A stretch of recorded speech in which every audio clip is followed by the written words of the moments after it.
welcome to Arc Reactors. I'm John. And I'm Greg. And what else are we this week? Team number one, baby. I mean, Phil said it. You can't really dispute it. Not much you can do about it. So, team number one. Team number one. It was such a fun episode to watch and especially see our reactions at the mat. This was just like, it felt so good. It felt so good. And I don't think either of us were ready for how it was going to feel when he said it. Yeah, everybody always talks about how they want to hear Phil say, "You are team number one." Everybody wants to hear it. Actually, hearing it for the first time, I remember we were talking about this like after we heard it as well. We were like, actually hearing it for the first time, it's like, it gets in your head, you know? You're It like, oh, wow, this echoes. is it. This is it. It drives you. All of it. All that good stuff. Well, we'll get into that whole arc, but we'll start out where we left off on episode 5, which was actually not where we left off. Some action that happened between the two legs, which was the U-turn vote. And we knew from the get that we were going to have some some U-turn spin this season, and this one was something new, something special. And going into it, I think we had a pretty good idea of who we were going to U-turn, and we weren't really swayed by the other teams on that. What was kind of our logic there with Stephen and Lee? Yeah, we talked. I mean, Johnny and I talked about it a bunch in our hotel room. The people that we were considering, one was Rob and Corey, just because they were so consistently getting, second, third place. Victor Jocelyn, they were our number one for a little bit, just because they kept winning. But after they got out, we kind of had to pick a new target. Additionally, uh, um, Morgan and Lena were also our target because they had an express pass, but by then they had used the express pass. So our easy targets were pretty out. And so the next easy target was, okay, well, you go for first place, right? Like we weren't in last place, so we didn't need the target, or we weren't towards the back, so we didn't need to target last place because it wouldn't really have affected us that much. Targeting first place, especially Stephen and Lee, who had like an hour and a half lead in front of everyone, doesn't really get blood on anyone's hands. It's like they would be fine no matter what. They were very very fine. But yeah, I mean that was kind of our logic behind it. Unless you had anything else. Yeah, I think a lot of people would say, well, always go for the back team because that's going to ensure your safety and make sure you're getting through that episode. I think we had maybe enough cocky confidence that we were going to be okay maybe in this leg. And so, like you said, we had to vote for someone, had to happen.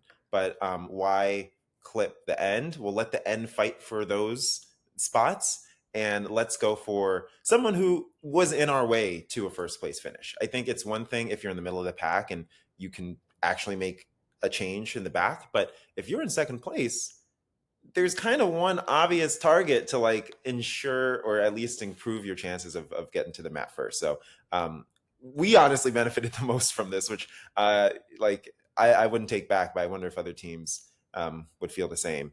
And yeah, Robin and Chelsea, I didn't know how close it would be. I didn't know until we watched the episode live what the votes were. It was mad close. It was one vote away close. That Yeah. was shocking. That was really shocking. Yeah. I wait, down, up. Yeah, one vote away. What was I gonna say? What was I gonna say? The vote was very much in our favor. I don't know who's gonna get this. I know you'll get this, but it reminds me of like Mario Kart, and you have a shell. You're in second place. You have a shell. You can either throw the shell behind you and get the person that you know you can beat, or you can throw it ahead of you and take first place. You're obviously gonna throw it ahead of you and take first place. Yeah. So it did In this benefit us. case, we had a blue shell that just like right to first place, and we're in second, just kind of like, okay, that works Yeah, out. cruising by. Yeah, Cruising. that worked out so well in our favor because Stephen and Lee, they didn't come out hot like the first episode, right? Like Victor and Jocelyn were coming hot, and then Victor and Jocelyn got taken out, and Stephen and Lee became the most powerful team. So it just worked out really well for us. But It I did. think It did. And we milked this we, one. I think our eighth places were having us as less of a threat to other people. And now I've got 2 and 1. Who's Yeah, a threat now? yeah. Yeah. So Working out. that was the U-turn vote. That was huge, really helpful for us. And then we started the leg. We started in second place, which was so much more helpful than starting in eighth place. Starting towards the top definitely gives you a huge advantage, especially in a place like India where like anything can go wrong, especially with these tuk-tuk drivers. You need that cushion. Yep. And from there, we had a lot more stops than we did before. And so I don't think we knew it was going to be that kind of leg going into it. But we did start out ripping the clue, finding out that we needed to get to that like Malawa uh, fort or palace, and from there we were able to get the challenge pretty quickly, I think, with the monocle, and figure that out. But from there, got to another stop with a clue box, and then from there we went to the parking lot. So they really made us kind of go to different points, even if it wasn't necessarily that much distance. But from there, we got to that parking lot, and the day started with our homegirl, Tuk Tuk Driver. Yeah, she well, yeah, I mean, as Phil said, and we knew this, we assumed this, it couldn't have been coincidence, but all of our tuk-tuk drivers were women. And so I guess, like he said in the thing, it was like an all women tuk-tuk company, which is pretty cool. It's always fun hearing those things afterwards, right? Because like Mm-hmm. when we're in the middle of it, we're like, oh, my tuk-tuk driver was a woman. Oh, yours was a woman too, and you don't really know the history behind it, or that that palace, the Pink Palace. He said it was like the he didn't say it was the number one photographed place in the world, did he? No, he said it was some stat that it was like the most photographed place. In I Jaipur, forgot what it I was. believe Jaipur for sure. Yeah, oh, probably, definitely Jaipur. Yeah, but it was something grander than that. Anywho, um, yeah, that's all I had to say about that. But yeah, so we got Excellent. the tuk tuk, and then we just had to get our tuk tuk out, which was pretty fun. It wasn't all that hard. Like I thought that they were going to be heavy to push, but the tuk tuks are pretty light. I think Stephen and Lee were already there before us. Yeah, I think just Stephen and Lee. So I think they might have made a little path for us. Like it wasn't impossible when we got there. Yeah, it helped to be second place for that. It's one of those challenges where it might get harder to find a tuk tuk and then navigate out after people have already pushed them around. So that was really helpful.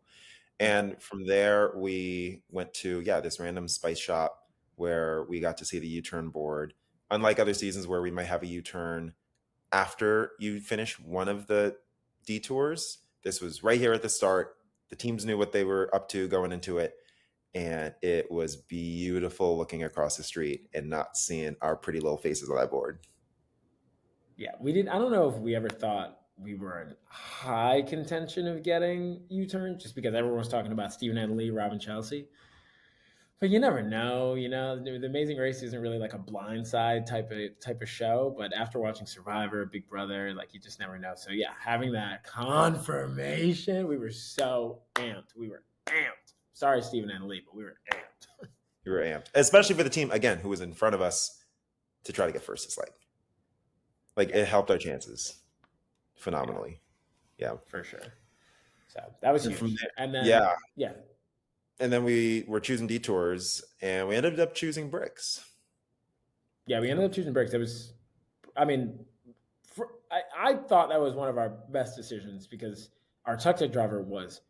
I mean, we'll talk more about it later probably, but like just really did not know her way around the city whatsoever. So when we saw a clue that said, okay, you can either take it into your own hands and deliver these bricks yourself, or trust your tuk tuk driver who I cannot stress you enough, just really did not know what was going on. We decided to do the bricks and take it into our own hands because, I mean, as you saw, some of the other teams really struggled getting to places with that tuk tuk driver. Yeah, and I don't know if it's because they weren't local or what, but we were definitely in the camp of we just didn't know what she was doing. She didn't know what she was doing. And the worst is when we would be driving for literally like 10 minutes at a time, and we'd like come up to her and be like, "Do you know? Do you know?" And she'd look back and go, The little face she would make, yeah, it was little just that face, the little sad pause, desperation. and she'd like almost sway into the note. Yeah. And so from there, we figured out like, okay, we're really gonna have to do a lot of the directing here. And to get to bricks, like they didn't show the amount of time it took us, like stopping at places off the side of the road, getting someone's phone, looking at the directions, thinking we knew where we were going, trying a different road, finding a new person. And then she would chat with the people that we were asking directions for. We'd have our directions set, we wrote them down, we know where we're going. I'm starting to forget. And she's like chatting with someone as if they're catching up. I don't know about what. It was hilarious, but also frustrating at the same time. That was, yeah, when she started to chat, we were like, what do you we gotta go. That was too funny. Yeah, it took us a minute. That was there, maybe a few times in the race up until now that it starts to get a little dicey, and you're not 100% sure. You don't think you're getting out, but you're like, okay, I don't know where anyone else is. Like, this is taking a while. That was definitely Hmm. one of those times where we were like, it took us like a good, like, what, 45 minutes to find Yeah, that, like maybe an hour to find that brick place. So it was nerve yeah. wracking because we didn't know where anybody else was. And it helps. It helps that we had that lead, because I think getting to the bricks, I didn't know if we'd be the first team there or one of the last teams there. It was really up for grabs, which again just makes it really stressful. So all this to say, we really took it into our own hands with this. We gave her every single turn after like finding multiple phones along the route and doing Google Maps. So I think it was nice that we were proactive rather than like just sitting back and trying to like let her figure it out. Sometimes you just gotta do that on the race. Yeah. Yeah, backseat But drivers. backseat, we were the definition of back. There's so many times that we'd be in the taxi or whatever, and we would be like in the front seat having the phone in our hands, like telling them where to go. Yeah. We need a license for how much we were backseat driving at that point. Yeah, we did get an international license. That's That's pretty true. good. That's true.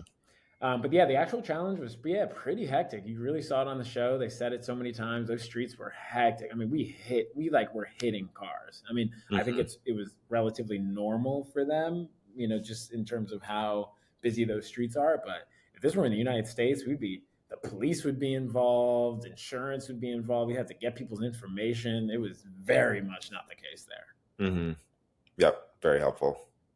Yeah. And then from there, we dropped off the bricks, had to make sure we had our order. Like that, I feel like we were just repeating that over in our heads and making sure that we just did not get dinged for that, and making sure like our gravel was the same amount as the example and the sand.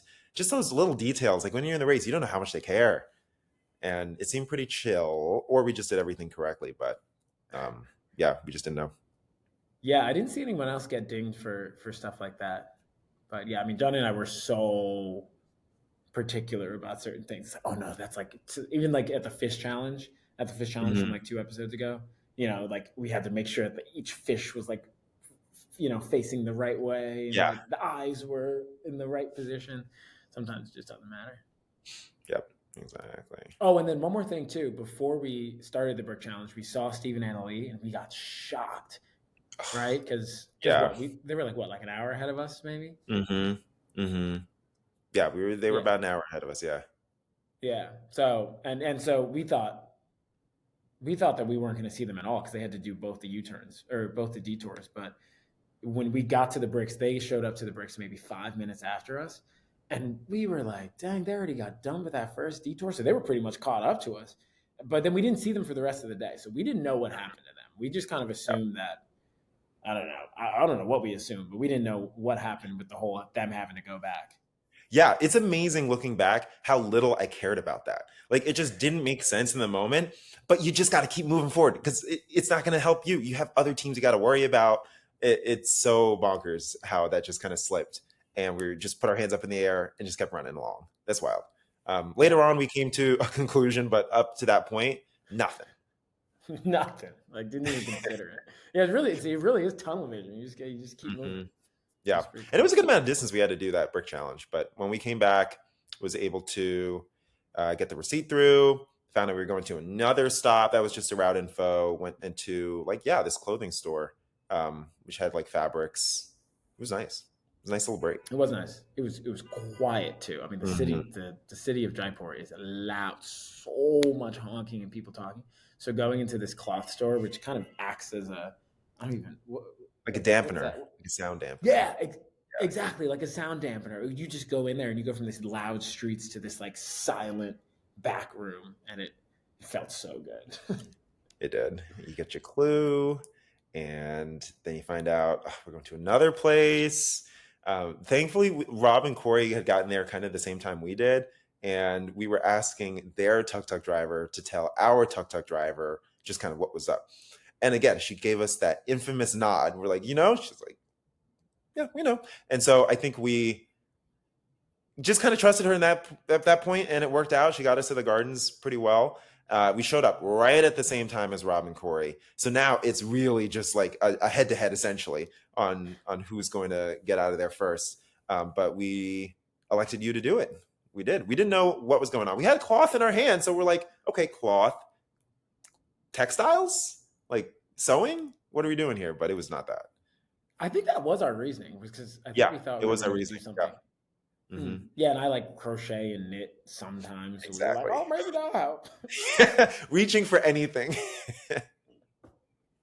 Yeah, that really threw us off. But Yeah. yeah, I mean, But it you was a good road game. bodied that challenge, thankfully.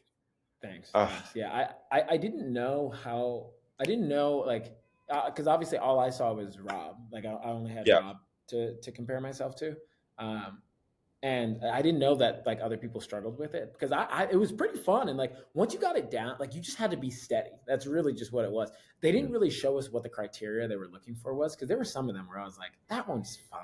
I don't know why. I don't know why they X'd this one out, but they never really showed us the criteria. The scariest moment during that challenge was uh, I had done my first round. I had gotten six, so I was like, okay, I just need to get three more. But meanwhile, Rob on the other side, he was just banging them out. He maybe had like 20 to 25 of those peacocks on his sheet by the time like I had gotten my six. And so I was like, okay, well, it's a wrap. Like there is no way that nine of those aren't good. Like he just needs a third of them to be good, and they're fine. Uh, and like I mean, I felt bad for him, but I was happy in the moment because just seeing them, just that X X X X. Oh, it calmed me down because then when I found out he had got like he might have gotten zero. It was either zero or one. Then I was like, okay, all I gotta do is get three more. We got this in the bag. It was a good feeling. It Yeah, was a good yeah, you feeling. can see the finish line by that point. And it was fun being on the sideline because, yeah, we'd see you guys popping them out. We can't see in depth how well you're doing. And then, yeah, we see X Man come through and just pop them out. And every time we're like, oh, oh, oh, as he's stamping away like it's his job because it is like he's just It going for it. So that was entertaining to watch. And then on the sideline, Corey and I are chatting, we're talking U turn, talking like the leg. And yeah, he proposes this theory that Stephen and Ali, who we know won the previous episode, but we don't know what because we haven't talked to them since, maybe they won an express pass. Maybe they had to go to Bricks to cash in their express pass because that's what you need to do when you use it. And then they were on their merry way to the other detour, which makes so much sense. It's something we did not so put much much. thought into. And there's another world with like Morgan and Lena won the express pass and gave it to Stephen and Ali like on that leg because sometimes you get two. Who knows? So at that point, that's my running theory. We're in second place. Stephen and Ali are already at the mat, and we're just going to hold our heads up high and take our silver medal. That was my Yeah, mentality. and I mean mine too. And I can't even stress how sure we were in second place because in the cab Mhm. ride over, we were talking and we were like, we are in second place. Like there was not a single world in which we thought that Stephen and Lee didn't already make it to the mat. Yep. Therefore, when we got to the mat and you saw us jump up and down like we had just won the whole thing, that is why. Because we were so sure we were in second place. But it felt good to find out that we were in first. That was incredible. Yeah, and it was so fun watching it back and hearing Phil just go, "You're going to my hometown," and then we just pop off like we we know where this is going. That just was like again just another great moment on top of a good moment, and we just like did not even hear what we want. We heard New Zealand and the experiences part. I blacked out. I think you did too. We had to watch it for the first time on TV. And be like, "Oh, a wine tour, cool, okay." Yeah, it was fun seeing the pictures because I mean, yeah, like you said, we kind of blacked out when you started talking about the things because we were like, oh my goodness, Mhm. we're going to New Zealand. But then seeing the pictures, I was like, oh, this is gonna be fun. Like I'm excited to go Yeah, with you. Like it'll be such a fun trip. And I think exactly. Phil said that his parents run like an Airbnb there or like a B&B there or something like that we could stay Hmm. with. So that'd be fun. So we'll see. Yeah, be fun. Let's try it out. So we're coming in hot in this next leg. We're going to Europe, out of Asia. Um, I think that previous leg though just gave us a lot of just like belief that we can do well.